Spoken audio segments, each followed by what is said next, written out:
What to call this piece: a hunt board, a pot board, a server, a buffet. The inspiration for this piece came from an antique original that we found in a castle over in England. I'll show you that next, and then how to build one right here on the New Yankee Workshop. The New Yankee Workshop features the craftsmanship of Norm Abram. In our search this year through Great Britain for New Yankee projects, we found no shortage of tables like these, side tables that would often be found in a pantry, in a back kitchen, or even sometimes in the hallway. But of all the ones we've seen, the one in this room is my favorite, and our friend has kindly allowed me to show it to you. It's known as a fiddle leg side table because the legs are cut in the shape of a fiddle from just 1-inch flat stock. Now, as I studied this table, I noticed some interesting things. First of all, this drawer is about 25 inches. This one is only 21 inches. And what that does is makes the cutouts underneath the drawers asymmetrical. Now, I don't know what happened. Maybe there was another section here that made it all symmetrical. But there's one thing that's really nice about it, and that's the look of the wood, which I will never be able to duplicate. These wormholes actually add value to the piece. Maybe it's the worms that got the sections that we're missing. But it is perfectly sized for today's living, and I think we ought to build one.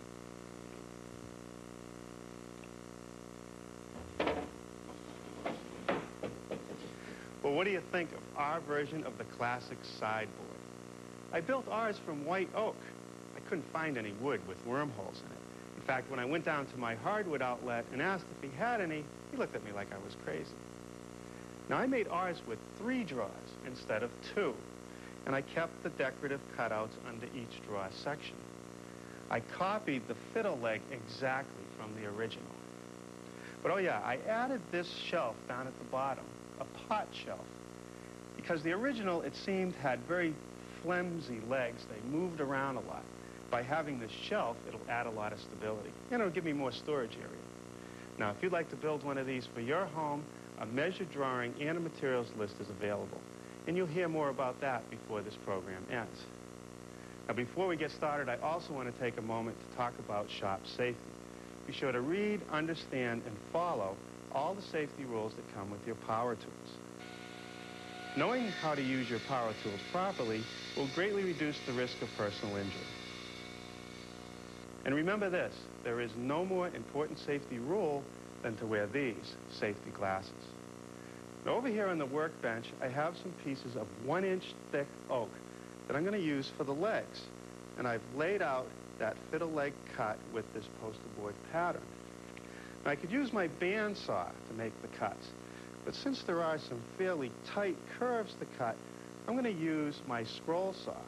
And the advantage is that with this thin blade, it'll easily cut those curves, and it leaves a relatively smooth cut.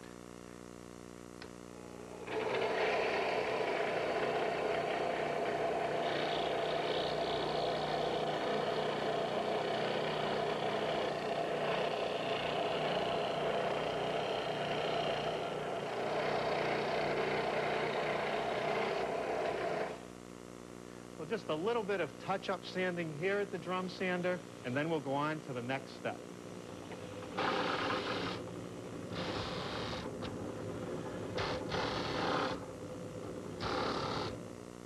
Now, the rails are fastened to the legs with mortise and tenon joints. Now, here's a leg for this corner. There's a short mortise at the top for the upper rail. There's a longer mortise down here in the middle for this decorative rail. And on the back side, there's a mortise for the end rail. Now, all the mortises sit in 1/4 inch from the face of the leg. And that's so that I'll end up with this nice 1/8 inch reveal when it's all assembled. Now, the mortise layouts for the 2 center legs are identical. But for the other 4 corners, they're all different. And those details are shown in the plan.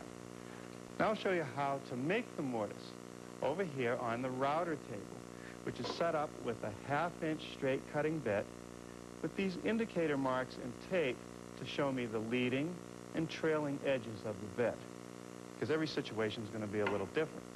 for instance, on this leg, I'm going to need a short mortise up here. So I can just lead into the bit, coming up to the first indicator mark, and stop. Then I need a longer mortise right in the middle of the leg. So I'm going to drop down at the trailing edge of the bit, push it through, and remove at the leading edge. There's one more mortise all along the back side of the leg. And for that one, I'm going to use my outer piece of tape, dropping down at the indicator mark, and pushing it all the way through. Now, because this white oak is so hard, I'm only going to remove about 5/16 of an inch at each pass.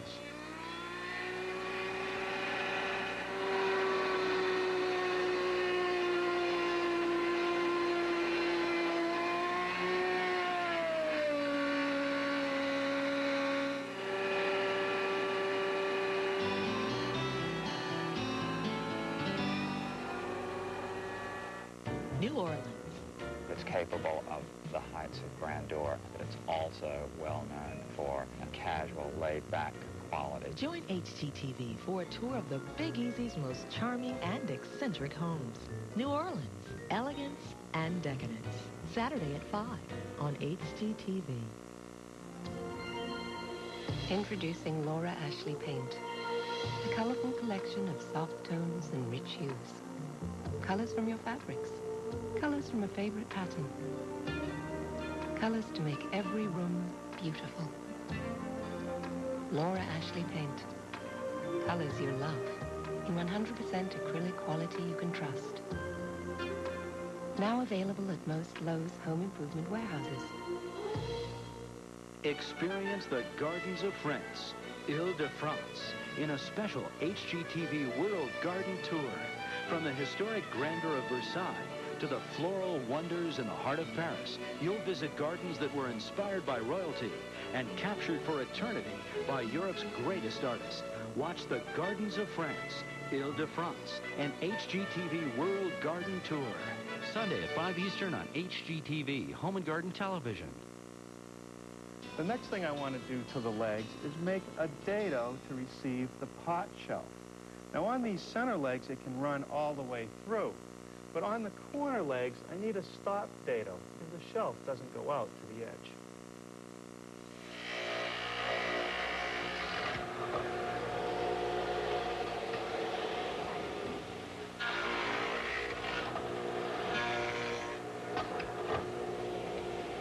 Now, using the same setup in the radial arm, I've made what is half of an overlapping joint. This portion on the top of the center legs, another portion cut in the top rail. Now, when the two are put together, this makes a very strong joint that is going to tie the whole piece together. Let me show you how the assembly is going to go together. Here is one of the blanks that's going to become a decorative arch under the drawers. Of course, I'll make the cutout later. But I've already formed one of the tenons, and that's meant to just slip snugly into the mortise. Not too tight, not too loose. Now, to make the tenon, I'm going to start over at the radial arm, where it's still set up with a stacked dado head cutter.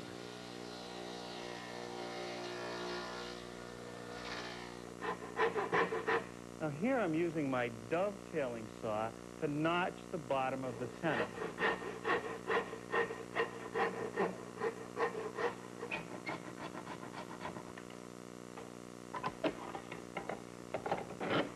Now, for the top of each tenon, I'm going to use my wood rasp to round it over to fit the mortise.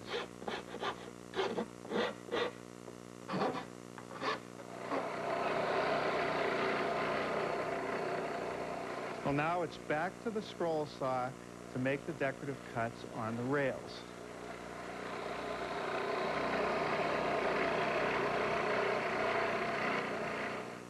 I remove the top so that I can show you the inner anatomy. Along the perimeter, all the way around, there's a dado. In the back pine rail, in the end rails, and along the front rail.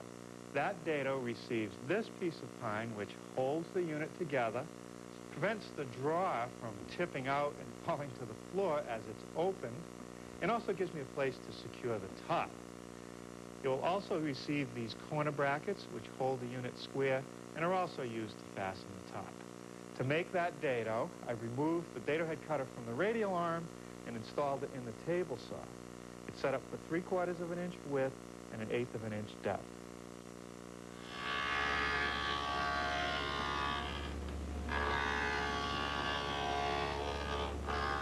Now I want to show you a couple more details. Along the bottom edge of the back rail, there's a rabbet, and that's to locate the drawer runners. Along the front rail, there's also a rabbet. That little ledge acts as a support for the drawer runner. And it also locates it properly so that it's just a bit above the rail, so that as the drawer slides in, it runs on the runner, not the rail.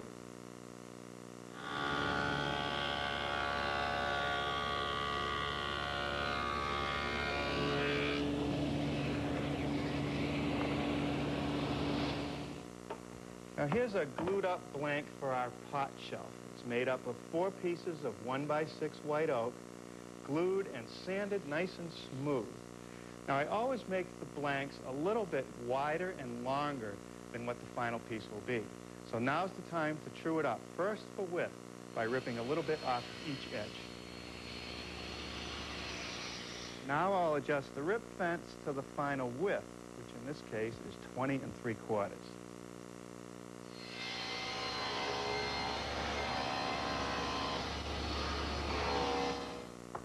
Now to make the cross cuts, I'm using a straight edge clamp set square to the edges so I can guide the base plate of my small circular saw.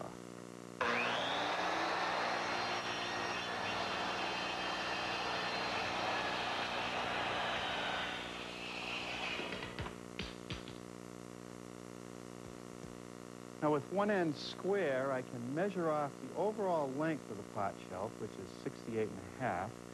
Then put another mark back for the offset of the table saw base for the clamp, which is 3 13/16 in this case.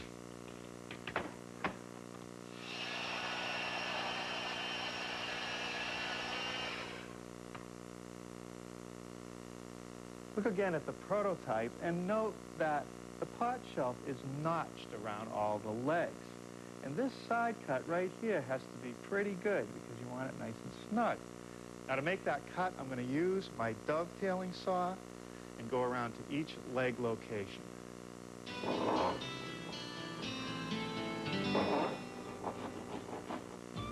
Well, I hear Anna Lucille's been at it again. First, it was a simple faucet washer. I'll do it, she said. It's no trouble. You're busy. Then one day, she took the shower head apart. She called it a minor adjustment. Unbelievable. You're telling me. At this point, Anna Lucille has replaced everything, but... She told me Lowe's showed her how. You bet. First, she marked around the sink on the countertop, made another line 3/8 inch inside, and with a jigsaw, cut a hole just inside the lines. She tested the fit and removed the sink to assemble the faucet. Sealant went on the outer bottom edge. She reinserted the sink, tightened the clips under the counter, and connected the water and drain lines. I'm telling you, Anna Lucille and Lowe's are in sync. It's not that hard. Lowe's can show you how. When it comes to home improvement, Lowe's knows.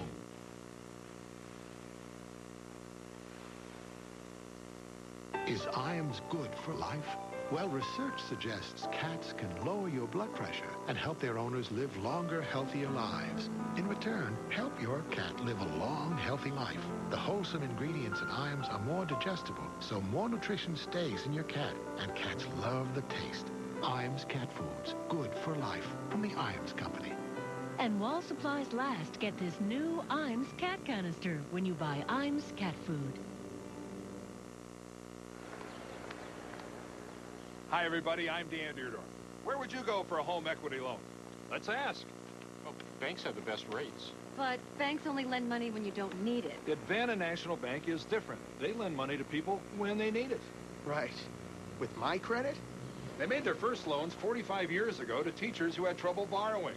They helped out when others wouldn't. This is a bank, right? With customers who get the flexibility only a national bank can offer, right over the phone. Got to move all your accounts there. Nope, just call Advanta.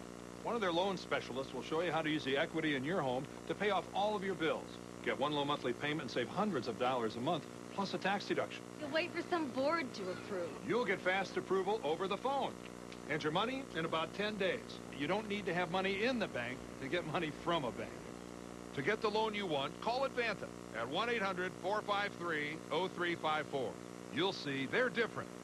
Hey, they don't keep bankers' hours either.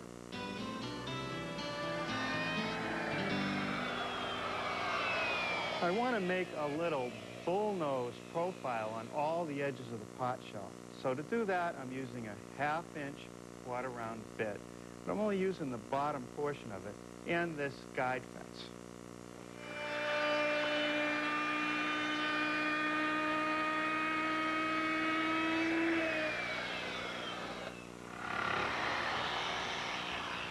Now to make the rest of the notch for the leg, I'm just using my handheld jigsaw. And I don't have to be too fussy with this cut because it's going to be concealed by the dado that I made in the back of the legs. Well, good morning. Last night, before I left the shop, I spent some time sanding the pot shelf nice and smooth and touching up all the pieces that we had made yesterday. And I'm getting started today by completing the stop dados at the bottom of each leg. I just fit it on the pot shelf where it's going to go and trace the outline of the bullnose. I'm going to take it over to my drill press, which I've set up with a 3/8-inch Forstner bit, which will cut a nice flat bottom, and adjusted the stop so that it'll end at the portion of the dado that's already cut. Now I'm just going to nibble away the rest of the material.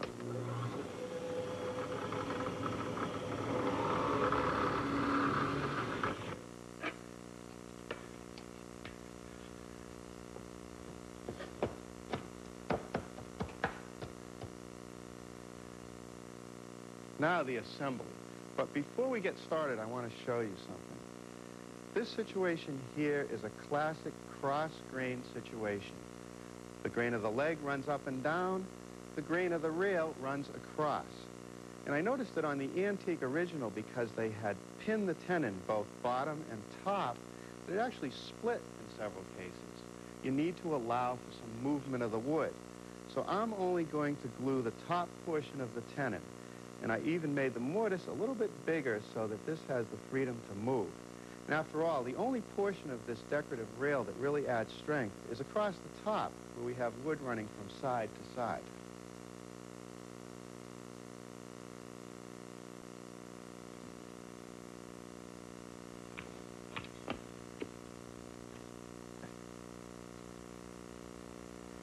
Now for the top rail. Okay, with that set in place, we'll put a clamp on it. Now I'm just putting a couple 3/4-inch brads at each joint from the back side for good measure. Now for the back rail assembly, which is just the single pine rail. And I'm only going to glue half of the tenon in this situation, just the top portion.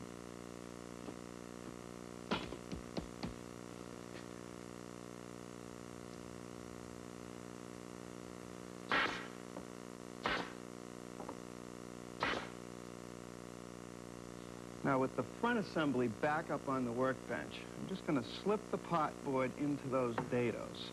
Dry, no glue. Here I will use a little glue and some screws to secure this cleat or rail that helps support the pot shelf.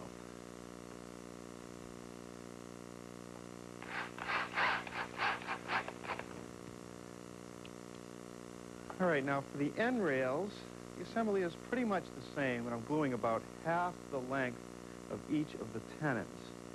I'll just slip them into place, add the back rail, clamp it together, and pin it. Now the back rail under the pot shelf is installed the same way as the front one.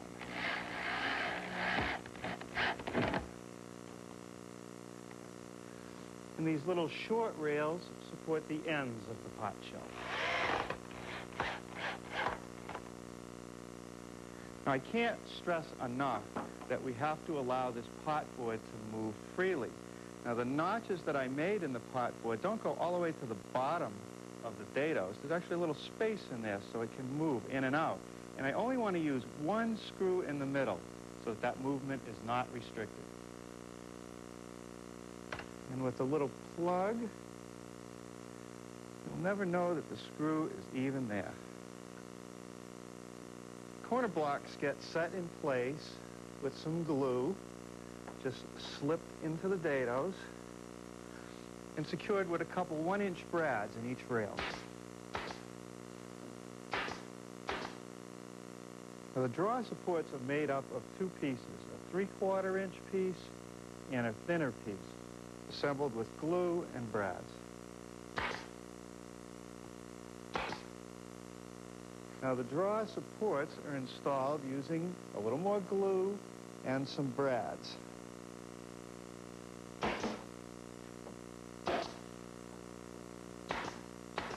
And that takes care of the top guides.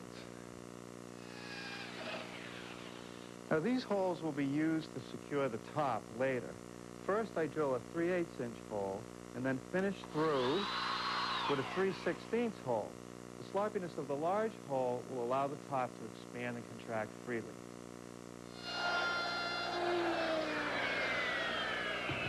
Now, that was the first pass to make the edge detail of the top using a 1/2 inch router bit. Now, I'll lower the bit a little bit and make the final pass.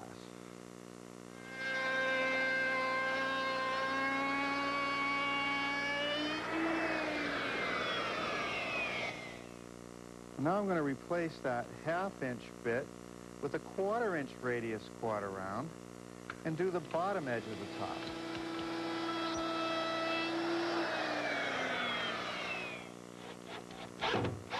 Now those screws will secure the top. Now I'm putting this band molding right around the underside of the top. And what that does is gives it a little decorative look and the illusion of thickness. Now I'm attaching it just to the base, not to the top itself. Order a home video of the project you've just seen Norm build, complete with a measured drawing and materials list. Call toll-free 1-800-892-0110. The price is $24.95 plus shipping and handling. Get the measured drawing alone for only $10. The number again is 1-800-892-0110. How does Dannon find beaches that are so succulent? The same way other fruit experts do. Only a lot faster.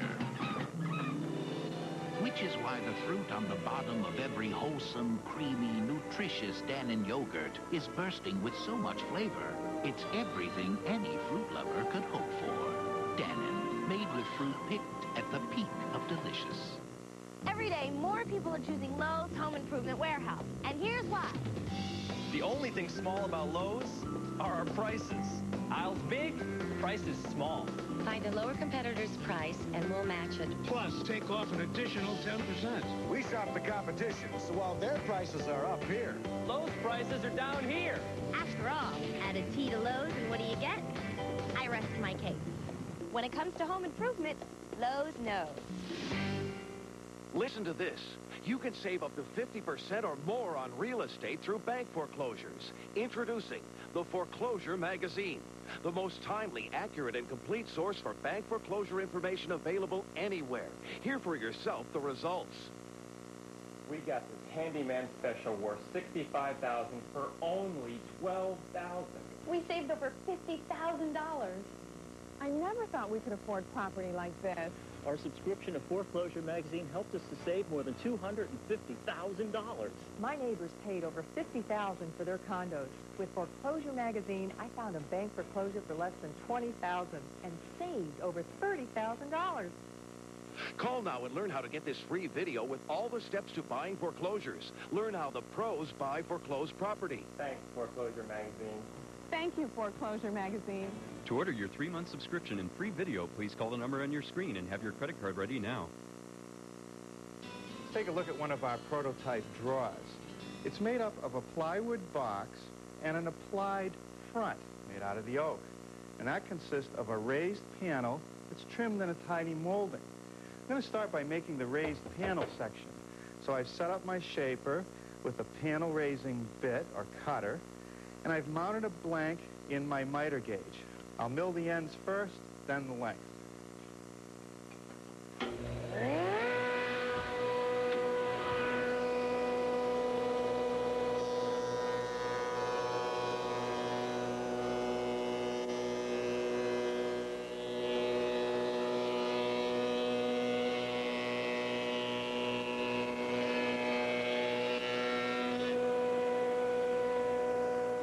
Now the molding that trims out the raised panel looks like this.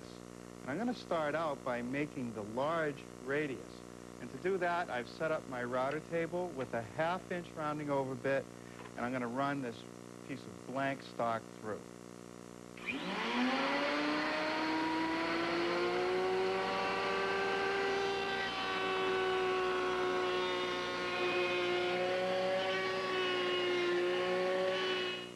Now I've switched to a 1/4-inch radius round over bit to make the smaller profile.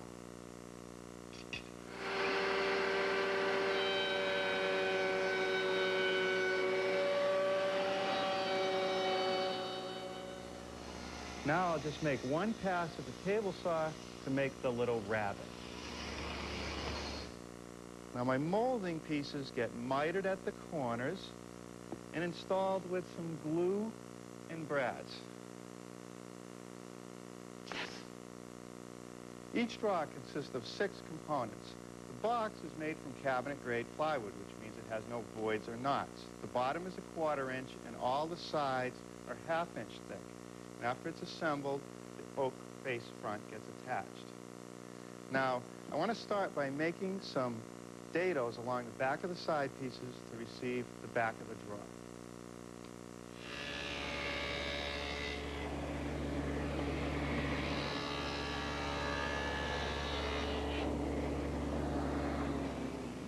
Now this rabbit will receive the drawer front.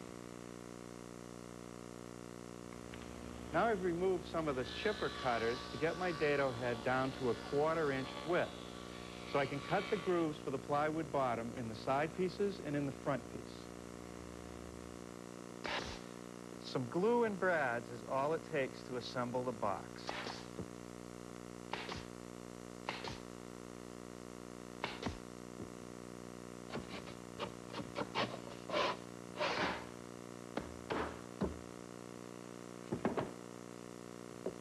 Now, with everything square, I'll nail along the back edge.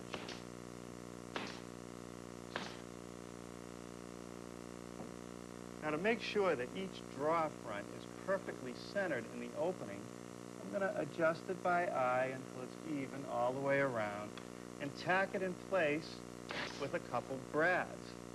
Then I'll secure it permanently from the inside with some screws. Now all that's left is to apply the finish and find some nice brass hardware. Now the finish for our sideboard is a combination of an English walnut stain and Danish oil. Now I dusted the whole piece off completely before applying any and really just put on a liberal amount with a brush and let it soak in and dry for about 8 hours before the next coat. 3 coats is the minimum, but every coat you put on will make the wood look richer and protect it even more. To maintain this piece, a couple coats of wax every few months should do the job.